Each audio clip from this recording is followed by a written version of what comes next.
انا ساگر کا وہ مقام آج بھی موجود ہے، سب سے پرانے مندروں میں وہاں پر ایک جادوگر بھی رہا کرتا تھا جو کبھی باہر بھی نہیں آیا تھا۔ اور اس کے بعد جب اس تک بادشاہ راجہ کی یہ بات پہنچائی گئی کہ ایک درویش ایسا آیا ہے جو چمتکار پہ چمتکار کرتا ہے اور لوگ اس کے دیوانے ہوتے چلے جا رہے ہیں، آپ کچھ اس کی روک تھام کے لیے کریں۔ اس نے تقریباً 300 یا 500 پجاریوں کو بلایا، سب کو منتر دیے، کہا کہ ہم اس کا مقابلہ کریں گے۔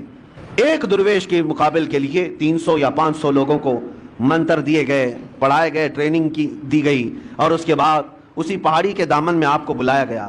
آنے والا کون ہے کسی کو پتہ نہیں تھا، لیکن جب سلطان الہند غریب نواز عطائے رسول ہیں، چہرے پر میرے مصطفیٰ کی وجاہت موجود ہے، نور ٹپکتا تھا پیشانی پر، جب آپ پہاڑیوں کے دامن میں قریب آئے تو بڑے سادھو نے کہا کہ اپنے منتر پڑھنا شروع کر دو تاکہ اس پر اب اثر شروع ہو جائے۔ عجیب حالت ہے کہ ہم نے تاریخ میں دیکھا کہ وہ 300 کے 300 دوڑتے ہوئے گئے، لا الہ الا اللہ، لا الہ الا اللہ، لا الہ الا اللہ، یہ کرتے ہوئے اس کے بعد سرکار غریب نواز رضی اللہ تعالیٰ عنہ کے قدموں میں ہو گرے۔ آپ نے سب کو اٹھایا، وہ مریدین کے حلقے میں شامل ہوئے۔ اس وقت جو بڑے بڑے لوگ جادو والے تھے انہوں نے یہ اعلان کیا کہ یہ جادوگر نہیں ہے جس سے ہم مقابلہ کر رہے ہیں، جادو کا معاملہ الگ ہوتا ہے، اس کے پاس جو زبان ہے وہ کوئی اور ہے جو دلوں کو بھی خرید لیا کرتی ہے۔